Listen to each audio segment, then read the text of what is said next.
देवांश ने जैसे ही उसकी हालत देखी तो उसने तुरंत उसे छोड़ दिया। पारुल ने गहरी गहरी सांस लेते हुए खुद को संभालने की कोशिश की। उसका पूरा शरीर कांप रहा था। कुछ पल बाद जब उसे होश आया तो उसका चेहरा सूख था और आंखों में आंसू भर आए थे। वह गुस्से और शर्म से कांपती हुई बोली, आप ऐसा कैसे कर सकते हैं? लेकिन उसकी ये हालत देवांश को और बेचैन कर गई। वह फिर झुककर उसके करीब आया और धीमी आवाज में बोला, मेरी सोच से भी ज्यादा हसीन और नाजुक हो तुम। ये कहते हुए उसने अपने होंठ उसके होंठों के किनारे से हल्के से छू दिए। पारुल तड़प उठी और गुस्से से बोली, आप बहुत बेशरम इंसान हैं।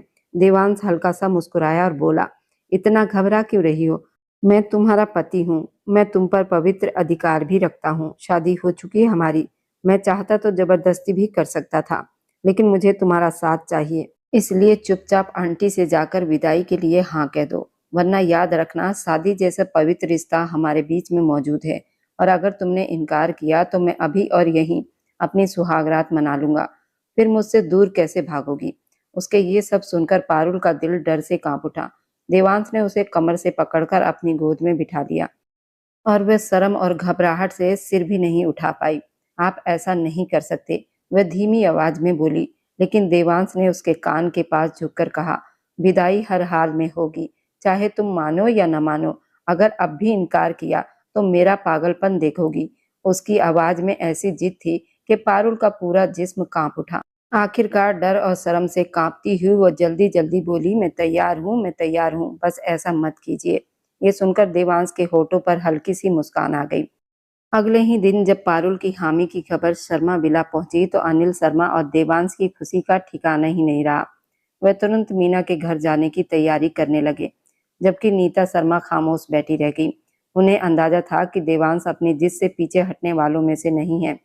कुछ ही दिनों में सारी तैयारियां पूरी हो गई और वह दिन भी आ गया जब पारुल दुल्हन बनकर सबके सामने आई। उसकी खूबसूरती देखकर सबकी सांसें थम गई। वो बेहद हसीन लग रही थी और उसी शाम वो विदा होकर शर्मा विला आ गई। लेकिन उसी घर के एक कमरे में शालिनी गुस्से से बोली, तुमने कहा था कि माँ ही देवांश की दुल्हन बनेगी। तुमने वादा किया था कि ये शादी टिकेगी नहीं। इस पर नीता शर्मा ने उसका हाथ थामकर धीरे से कहा, सब्र करो, ज्यादा दिन नहीं टिकेगी ये शादी। बहुत जल्द देवांश को पता चल जाएगा कि अगवा होने के बाद उसके साथ क्या हुआ होगा। कोई मर्द ऐसी बात कैसे बर्दाश्त करेगा? जब सच सामने आ जाएगा तो देवांश खुद उसे छोड़ देगा। फिर देखना, मैं ही माही को इस घर की बहू बनाकर लाऊंगी। ये सुनकर शालिनी भी खामोश हो गई। उधर उसी रात जब पारुल दुल्हन बनकर अपने कमरे में दाखिल हुई तो गुलाब की खुशबू से भरा वह कमरा देखकर उसका दिल जोर जोर से धड़कने लगा। उसने कभी इतने सपने में भी नहीं देखे थे, लेकिन आज हर ख्वाब सच होने और टूट जाने के बीच खड़ा था। उसने इस पल के लिए जो सपने देखे थे वह जैसे टुकड़े टुकड़े होकर बिखर गए थे। उस रात के बाद से उसकी जिंदगी जैसे उजड़ गई थी और वह चाह कर भी अपने दिल के भाव देवांश शर्मा से कह नहीं पाई थी।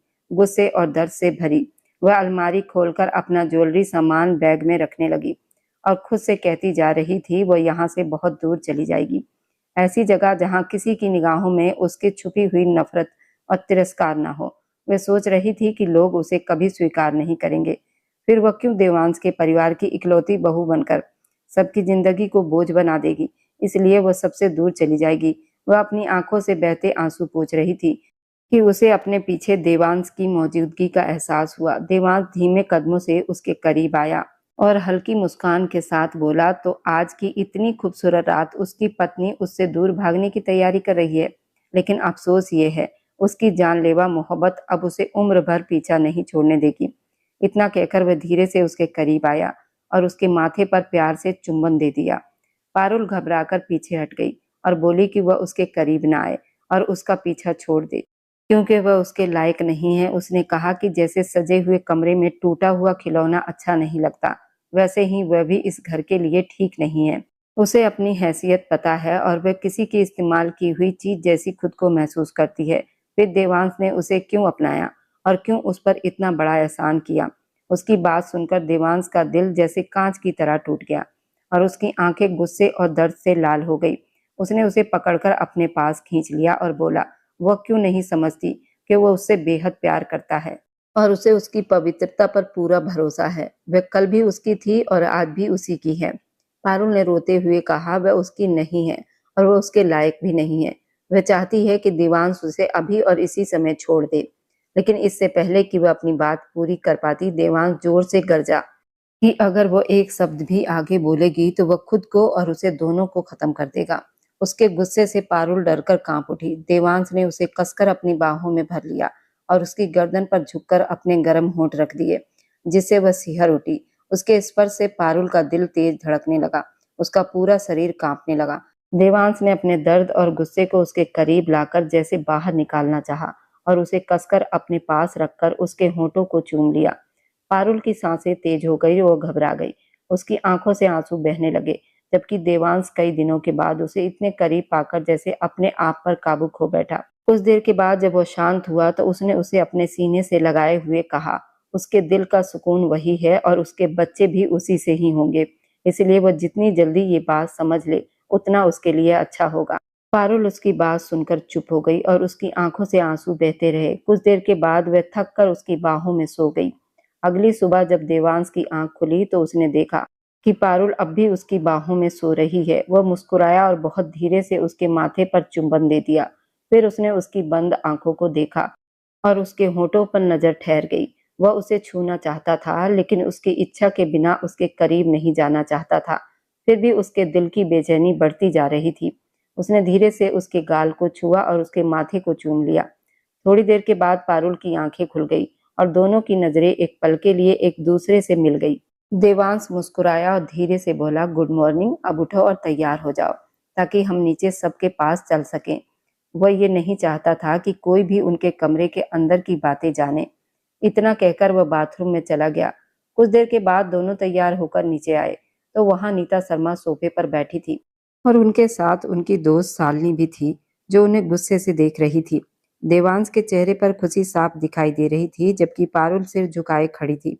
दोनों ने अनिल शर्मा को झुककर नमस्ते किया, फिर नीता शर्मा को भी नमस्ते कहा। उनकी ठंडी नजरें पारुल के दिल को चुभ गई। अनिल शर्मा ने मुस्कुराकर कहा कि वे दोनों बैठकर नाश्ता करें। देवांश ने पारुल का हाथ पकड़कर उसे कुर्सी पर बिठाया। वह धीरे धीरे खाना खा रही थी और सामने बैठी दोनों महिलाओं की नजरों से घबराकर कांप रही थी। थोड़ी देर के बाद अनिल शर्मा ने देवांश से कहा कि उन्हें उससे एक जरूरी बात करनी है और वो बाद में उनके कमरे में आ जाए। देवांश उनके पीछे चला गया और पारुल अकेली रह गई। तब नीता शर्मा ने तिरस्कार भरी आवाज में कहा, वह अपनी जीत समझने की गलती ना करे और बेहतर होगा कि वह खुद ऐसे हालत पैदा करे कि देवांश उसे छोड़ दे। उन्होंने ताना मारते हुए कहा कि कौन जानता है उसे अगवा करने वालों ने उसके साथ क्या किया होगा और उनका बेटा ऐसी लड़की के साथ कैसे जीवन बिताएगा। ये सुनकर पारुल की आंखों से आंसू बहने लगे और उसने रोते हुए कहा, किसी ने उसे छुआ तक नहीं है और वह पूरी तरह पवित्र है। लेकिन नीता शर्मा ने उसकी बात पर भरोसा नहीं किया और उसे चेतावनी दी और देवांश की जिंदगी से दूर चली जाए। ये सुनकर पारुल रोती हुई अपने कमरे में चली गई। उसी शाम दिल्ली के एक बड़े होटल में उनके भव्य स्वागत समारोह का आयोजन था। पूरा हॉल असली फूलों से सजाया गया था और बहुत से मेहमान आए थे। पारुल सुर्ख लाल रंग का लहंगा पहने और हीरे के गहने से सजी बेहद सुंदर लग रही थी, लेकिन उसका दिल नीता शर्मा की बातों से दुखी था। देवांश उसके साथ हाथ पकड़े मंच पे बैठा था। उसी समय शालिनी और उसकी माँ नीता आंटी दूर खड़ी जलन भरी नजरों से पारुल को देख रही थी। तभी पारुल ने अचानक खड़े होकर कहा, वह सबके सामने एक सच्चाई बताना चाहती हैं। ये सुनकर सब चौंक गए। देवांश तुरंत उसके पास आया और धीरे से उसके कान में बोला, वह कोई भी ऐसी बात ना कहे जिसे सबके सामने उनकी इज्जत को ठेस पहुंचे। लेकिन पारुल ने हिम्मत करके कहा, सबको ये पता होना चाहिए देवांश ने उससे शादी करके कितना बड़ा एहसान किया है। देवांश ने तुरंत मुस्कुराते हुए सबको समझाया, पारुल की तबीयत ठीक नहीं है और वह भावुक हो गई है, इसलिए वो उसे कमरे में आराम करने के लिए ले जा रहा है। वह उसे लेकर होटल के कमरे में गया और गुस्से में पूछा, वो क्या करने जा रही थी। पारुल ने रोते हुए कहा कि वह उसके लायक नहीं है और उसे छोड़ देना चाहिए, क्योंकि वह उसे खुश नहीं रख पाएगी। देवांश उसकी बात सुनकर मुस्कुराया और उसे अपने पास खींच लिया। उसने कहा कि अगर उसे सच में लगता है कि वह उसे खुश नहीं रख सकती है तो वह ठीक है, वह उसे एक मौका जरूर देगा, लेकिन अगर वह उसे खुश रख सकी तो उसे कभी छोड़कर नहीं जाएगा। उसकी बात सुनकर पारुल शर्म से लाल हो गई। देवांश ने धीरे से उसका चेहरा उठाया और कहा कि वह उससे बेहद प्यार करता है और एक दिन पारुल को भी उससे प्यार हो जाएगा। उसके सब सुनकर पारुल का दिल जोर से धड़कने लगा और उसे महसूस हुआ कि देवांश उसे हर हाल में अपना बनाकर ही छोड़ेगा। अगर आज तुम ये नहीं करोगी तो याद रखना मैं तुम्हारा बहुत बुरा हाल कर दूंगी। ये धमकी पारुल के कानों में बार बार गूंज रही थी। उसे लगा जैसे ये सब सोच सोचकर उसका दिमाग ही फट जाएगा। वह अपना सिर पकड़कर खड़ी ही थी कि अचानक उसे चक्कर आया और वह गिरने ही वाली थी। तभी देवांश ने उसे संभाल लिया। देवांश जानता था पारुल में इतनी हिम्मत नहीं है कि वह सबके सामने ये सच्चाई बता सके, लेकिन बंद कमरे में जो धमकी दी गई थी उसका असर आज रात जरूर दिखाई देगा, ये बात वह समझ रहा था। उधर मलिक विला में 2 घंटे बीत चुके थे, लेकिन देवांश और पारुल का अभी तक कोई पता नहीं था। सब लोग होटल से घर लौट आए थे और अब बेचैनी से उनका इंतजार कर रहे थे। नीता शर्मा, शालिनी और माही बार बार दरवाजे की तरफ देखती हुई इधर उधर टहल रही थी कि तभी अनिल शर्मा अंदर आए। नीता शर्मा जल्दी से उनके पास आई और घबराई हुई आवाज में बोली, देवांश और पारुल कहाँ हैं? अभी तक घर क्यों नहीं आए? अनिल शर्मा ने सबकी तरफ देखते हुए शांत स्वर में कहा, देवांश पारुल को अस्पताल से सीधा फार्म हाउस ले गया है। दोनों बिल्कुल ठीक है। मेरी अभी उससे बात हुई है। पारुल बस भूखे रहने की वजह से थोड़ा चक्कर खाकर गिर पड़ी थी। कल तक दोनों घर आ जाएंगे। आप लोग अब आराम करें। इतना कहकर वो कमरे की तरफ चले गए। उनके जाते ही माही बेचैन होकर बोली, आंटी जी, अब तो वे दोनों फार्म हाउस में अकेले होंगे। हमारा सारा प्लान खराब हो गया। वह लड़की आज देवांश को पालेगी।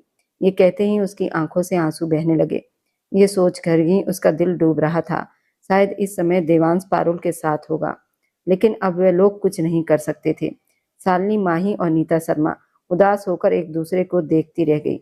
उधर फार्म हाउस में पारुल ने धीरे धीरे आंखें खोली तो सामने देवांश को गंभीर नजरों से देखते पाया। उसकी सांसें तेज हो गई। वह घबरा उठी, दरवाजे की तरफ भागी, लेकिन देवांश ने उसे पकड़कर वापस सोफे पर बिठा दिया। पारुल डर से कांप रही थी। देवांश उसके सामने झुककर बैठ गया और उसकी आंखों में देखते हुए बोला, तुम बहुत नाजुक हो पारुल, फूल की तरह, फिर भी हर समय मुझसे दूर क्यों भागती रहती हो? पारुल की आंखों से आंसू बहने लगे। देवांश ने उसके चेहरे को अपने हाथों में थाम लिया और धीमी आवाज में बोला, डरो मत, मैं तुम्हें चोट नहीं पहुंचाऊंगा, लेकिन एक बात याद रखना, अब तुम मेरी पत्नी हो और दुनिया की कोई ताकत तुम्हें मुझसे अलग नहीं कर सकती। उसके शब्दों में इतना विश्वास था। पारुल का डर धीरे धीरे कम होने लगा। बाहर तेज बारिश हो चुकी थी और कमरे के अंदर गहरी खामोशी थी, जिसमें सिर्फ उनकी धड़कनों की आवाज सुनाई दे रही थी। उस रात उनके बीच जितनी दूरियां थी वह धीरे धीरे खत्म हो गई और पहली बार पारुल को लगा शायद वह देवांश को गलत समझती रही। सुबह जब पारुल की आंख खुली तो खिड़की से आती हल्की धूप कमरे में फैल चुकी थी। सामने देवांश मुस्कुराते हुए उसे देख रहा था। उठ गई मेरी जान, चलो तैयार हो जाओ, उसने उसके माथे पर प्यार से हाथ रखते हुए कहा और फिर से उसे सहारा देकर उठाया। पारुल शर्म से लाल होकर उसका सहारा लेते हुए खड़ी हो गई। एक ही रात में उसके दिल के सारे डर जैसे खत्म हो गए थे। थोड़ी देर के बाद दोनों गाड़ी में बैठकर घर की तरफ निकल पड़े। रास्ते भर पारुल के मन में डर था कि मलिक विला में क्या होगा, लेकिन जैसे ही वो वहां पहुंचे सबकी नजरें उन पर टिक गई। पारुल के चेहरे पर आई हल्की शर्म और उसकी चमकती मुस्कान बहुत कुछ बता रही थी। माही ने गुस्से से अपनी मुट्ठियां भींच ली। बिना कुछ कहे वहां से अपनी गाड़ी में बैठकर चली गई। अब उसके पास यहाँ रुकने की कोई वजह नहीं बची थी। पारुल को अगवा कराना, उसे डराना और उसे बदनाम करने की कोशिश करना, उसने हर चाल चल ली थी, लेकिन किस्मत को कुछ और ही मंजूर था। माही के अजीब व्यवहार को देखकर अनिल शर्मा और देवांश दोनों हैरानी से उसे जाते हुए देखते रह गए। देवांश ने अपनी माँ से पूछा, इसे क्या हो गया? नीता शर्मा ने गहरी सांस ली और फिर मुस्कुराकर बोली, छोड़ो उसे, आज मेरी प्यारी बहू कितनी सुंदर लग रही है, मुझे इसे गले लगाने दो। ये कहते हुए उन्होंने अपने मन की सारी कड़वाहट भुला दी और पारुल को अपने गले से लगा लिया। धीरे से उसके कान में बोली, मुझे माफ कर दो पारुल, मैं गलत थी। पारुल पहले तो हैरानी से उन्हें देखती रह गई, फिर खुशी से उनसे लिपट गई। इतने दिनों के बाद उस घर में पहली बार सच्ची खुशी का माहौल बना था। सूरज की रोशनी और ठंडी हवा जैसे गवाही दे रही थी कि ये दर्द भरा रिश्ता अब सच्चे प्यार में बदल चुका है। उधर माही तेज रफ्तार से गाड़ी चलाते हुए अपने घर की तरफ जा रही थी। उसके मन में गुस्सा, हार का दर्द भरा हुआ था। अचानक उसकी गाड़ी के सामने एक दूसरी गाड़ी आकर रुक गई। उसने जोर से ब्रेक लगाया, इससे पहले कि वो कुछ समझ पाती। एक भारी शरीर वाला आदमी गाड़ी से उतरकर उसकी तरफ आया, उसे खींचकर बाहर निकाल लाया। वह आदमी गुस्से में बोला, मेरे पैसे कहाँ हैं? लड़की को अगवा करवाने के लिए तुमने मुझसे 25 लाख रुपए देने का वादा किया था। ये सुनकर माही के चेहरे का रंग उड़ गया। वह घबराकर बोली, राकेश, पैसे दे दूंगी, मुझे थोड़ा समय दे दो। लेकिन वह आदमी हंस पड़ा और अपने आदमियों से बोला, मुझे नहीं लगता ये पैसे देने वाली है, इसे उठाओ। अगले ही पल उसके आदमी माही को जबरदस्ती गाड़ी में बिठाकर ले गए। सच यही है कि इंसान चाहे जितना भी गलत सोच ले, ऊपर बैठा भगवान सबको देख रहा होता है और बुराई का अंत हमेशा बुराई से ही होता है। जैसा माही के साथ हुआ वैसे वैसे उसके अंदर के सारे घाव जैसे भरने लगे थे।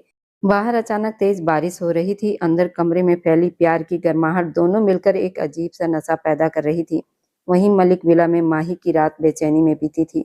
सुबह होते ही वह नीता शर्मा के पास पहुंच गई और बोली, आंटी जी, देवांश अभी तक नहीं आया, मुझे डर है कहीं वे दोनों एक ना हो गए हों। माही रो पड़ी।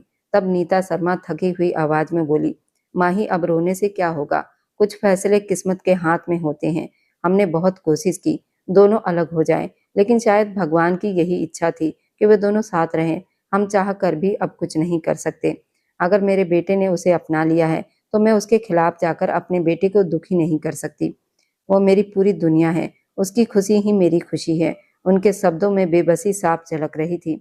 उन्हें डर भी था कहीं पारुल देवांश को उनकी चालों के बारे में सब कुछ न बता दे।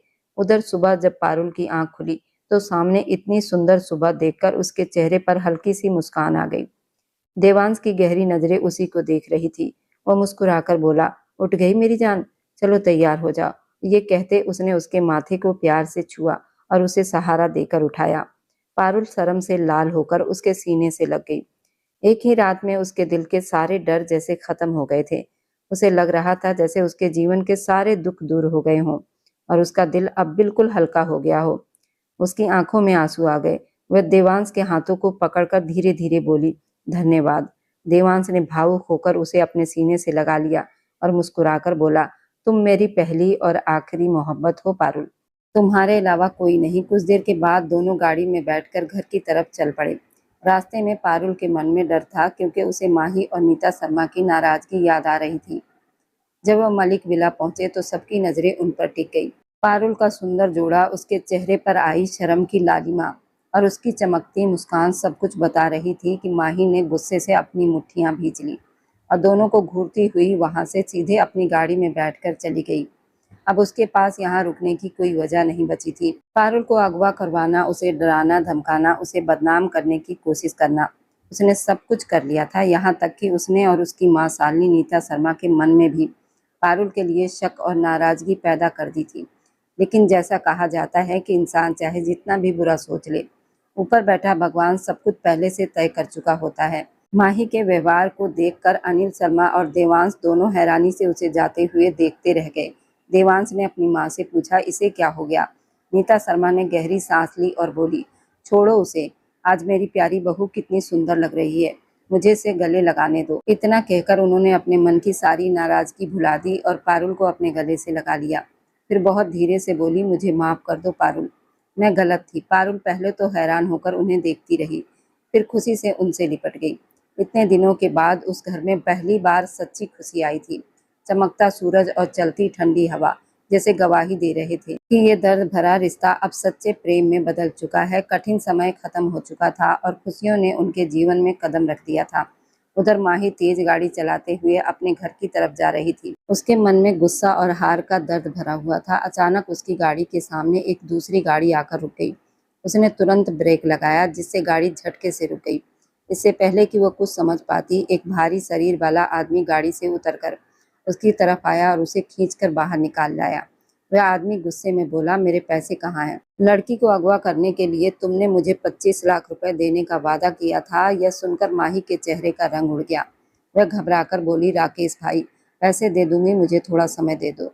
लेकिन वह आदमी गुस्से में बोला, बहुत नाटक हो गया, मुझे नहीं लगता तुम पैसे देने वाली हो, इसे उठा लो। उसके आदमी तुरंत आगे बढ़े और चीखती चिल्लाती माही को पकड़कर गाड़ी में डाल ले गए। सच यही है कि बुराई का अंत हमेशा बुराई से ही होता है, जैसा माही के साथ हुआ। जब माही को जबरदस्ती गाड़ी में बिठाकर ले जाया गया तो उसे लग रहा था उसकी जिंदगी अब खत्म हो गई है। वह जोर जोर से चिल्ला रही थी, मदद के लिए पुकार रही थी, लेकिन सुनने वाला कोई नहीं था। गाड़ी शहर से दूर सुनसान रास्तों की तरफ बढ़ती जा रही थी। उसके दिल में डर और पछतावा दोनों एक साथ उमड़ रहे थे। उसे पहली बार एहसास हो रहा था किसी की जिंदगी बर्बाद करने की साजिश के चक्कर में उसने कितना बड़ा पाप किया है। कुछ देर के बाद गाड़ी एक पुराने गोदाम के सामने आकर रुकी और राकेश के आदमी उसे घसीटते हुए अंदर ले गए। माही रोते हुए बार बार कह रही थी, उसे छोड़ दो, वो पैसे दे देगी, बस उसे थोड़ा समय दे दिया जाए। लेकिन राकेश जोर से हंस पड़ा। उसकी ठंडी और डरावनी हंसी सुनकर माही के रोंगटे खड़े हो गए। तभी अचानक गोदाम के बाहर एक गाड़ी आकर रुकी और दरवाजा खुलते ही अंदर जो आदमी आया उसे देखकर माही की आंखें फटी की फटी रह गई, क्योंकि सामने देवांश खड़ा था। माही के होंठ कांपने लगे और वह हकलाते हुए बोली कि तुम यहाँ कैसे? देवांश की आंखों में गुस्सा साफ दिखाई दे रहा था। वह धीरे धीरे उसकी तरफ बढ़ा और ठंडी आवाज में बोला कि तुम्हें लगा था कि तुम्हारी हर चाल मुझे पता चलेगी? माही के पैरों तले से जमीन खिसक गई। देवांश ने उसकी तरफ देखते हुए कहा, जिस दिन तुमने पारुल को अगवा करने की कोशिश की थी उसी दिन मुझे पता चल गया था। बस मैं सही समय का इंतजार कर रहा था ताकि तुम्हारी सच्चाई सबके सामने आ सके। ये सुनकर माही वहीं जमीन पर बैठ गई और रोते हुए बोली कि उससे गलती हो गई है। वह सिर्फ देवांश से प्यार करती थी, लेकिन देवांश की आंखों में जरा भी नरमी नहीं थी। उसने शांत लेकिन कठोर आवाज में कहा कि प्यार कभी किसी की जिंदगी बर्बाद करने की कोशिश नहीं करता।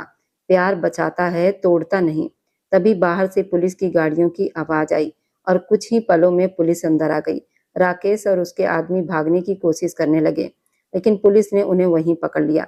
माही की सारी चालें उसी के सामने बिखर चुकी थी। लेकिन तभी अचानक माही जोर जोर से हंसने लगी। उसकी अजीब हंसी सुनकर वहां खड़े सभी लोग हैरान रह गए। वह पागलों की तरह हंसते हुए देवांश की तरफ देखने लगी और बोली कि तुम लोग सोचते हो कहानी खत्म हो गई। नहीं देवांश, असली खेल तो अभी शुरू हुआ है। ये कहते हुए उसने धीरे से कहा कि एक बार घर जाकर अपनी प्यारी पारुल से पूछना कि वह सच में उतनी ही मासूम है जितनी दिखाती है। ये सुनते ही देवांश कुछ पल के लिए चुप हो गया और उसके चेहरे पर पहली बार उलझन दिखाई दी। पुलिस माही को पकड़कर गाड़ी में बैठाकर ले गई, लेकिन उसके कहे हुए सब देवांश के दिमाग में बार बार गूंज रहे थे। उधर उसी समय मलिक विला में पारुल खिड़की के पास खड़ी आसमान की तरफ देख रही थी। उसके चेहरे पर हल्की सी मुस्कान थी, लेकिन उसकी आंखों में एक ऐसा रहस्य छिपा हुआ था जिसे शायद कोई समझ ही नहीं सकता था। और यहीं आकर ये कहानी एक ऐसे मोड़ पर रुक जाती है जहाँ से हर सुनने वाले के मन में एक ही सवाल उठता है, क्या माही जाते जाते सिर्फ झूठ बोल गई थी, या सच में पारुल के दिल में भी कोई ऐसा राज छिपा है जो एक दिन सबकी जिंदगी को हिलाकर रख देगा। हाँ, माही ने जो कहा था वह आधा सच था, क्योंकि पारुल सच में एक ऐसा राज अपने सीने में दबाए बैठी थी जिसे इस घर में कोई नहीं जानता था। उस रात जब वो अचानक गायब हुई और फिर लौट कर आई, हर किसी के मन में शक था, मगर असल सच्चाई किसी को पता नहीं थी। उसके साथ किसी ने कुछ गलत नहीं किया था, लेकिन उसी रात एक कमजोर पल में देवांश खुद को रोक नहीं पाया था और वही पल आज उसकी जिंदगी की सबसे बड़ी सच्चाई बन गया था। पारुल उसके बच्चे की माँ बनने वाली थी। उसकी तबीयत बिगड़ने लगी, उल्टियाँ, बेचैनी, दिल में एक डर, कहीं उस रात उसके साथ कुछ गलत तो नहीं हुआ। यही सोच उसे अंदर ही अंदर तोड़ रही थी। इसलिए उसने चुपचाप अस्पताल जाकर टेस्ट करवाया। जब रिपोर्ट उसके हाथ में आई तो उसकी सांसें थम गई। सच साफ था, ये बच्चा देवांश का ही था। ये जानकर उसे सुकून भी मिला और डर भी, क्योंकि ये सच अगर बाहर आ जाता तो कई रिश्ते टूट जाते। इसलिए उसने इसे अपने दिल में दफन कर लिया। देवांश सब जानता था, हर बात से वाकिफ था, मगर वह भी खामोश रहा, क्योंकि सच बोलना आसान नहीं था, खासकर तब जब पूरा घर उस एक सच से बिखर सकता था। मगर माही, उसने इस खामोशी को हथियार बना लिया। उसे सब पता चल चुका था और उसने उसी सच को मोड़कर झूठ की शक्ल दे दी। उसने घर में जहर घोलना शुरू किया। ये बच्चा किसी और का है, पारुल ने धोखा दिया है। हर शब्द एक तीर की तरह था जो पारुल के दिल को चीर रहा था। लेकिन माही ये भूल गई कि झूठ चाहे जितना भी मजबूत क्यों न लगे, सच्चाई के सामने टिक नहीं सकता। और देवांश का यकीन उस सच्चाई की सबसे बड़ी ताकत था। उसे पता था पारुल वैसी नहीं जैसी उसे साबित किया जा रहा है। वह जानता था कि पारुल सिर्फ उसकी है और वो हमेशा उसी की रहेगी। आखिरकार वह दिन भी आया जब सच खुद सामने आया, बिना किसी सफाई के, बिना किसी शोर के, और उस पल हर नजर झुक गई। माही की चाल उसी पर भारी पड़ गई और पारुल की खामोशी उसकी सबसे बड़ी गवाही बन गई। कहानी यहीं खत्म नहीं होती, बल्कि यही अपना असली मतलब छोड़ जाती है। झूठ चाहे जितना भी फैल जाए, सच को बस एक मौका चाहिए होता है सामने आने का, और जो रिश्ता भरोसे की नींव पर रखा हो उसे कोई भी साजिश कभी तोड़ नहीं सकती। और मेरी वीडियो जहाँ कहीं से भी आप लोग देखते हैं, कमेंट में अपने शहर और राज्य का नाम ज़रूर बताएं। मुझे आप लोगों के कमेंट पढ़ने में बहुत आनंद आता है और मैं उन सभी का बहुत बहुत धन्यवाद करना चाहती हूँ जो लोग मेरी वीडियो को देखते हैं, लाइक करते हैं और शेयर करते हैं। अगर आपको आज की कहानी पसंद आई है तो वीडियो को ज़रूर लाइक कीजिएगा और अपने दोस्तों के साथ शेयर भी कीजिएगा। और हाँ, अगर आपने अभी तक हमारे चैनल को सब्सक्राइब नहीं किया है तो सब्सक्राइब कर लीजिए। मिलते हैं हम अपनी कल की एक और नई दिलचस्प कहानी के साथ। खुश रहिए, स्वस्थ रहिए, हमेशा मुस्कुराते रहिए।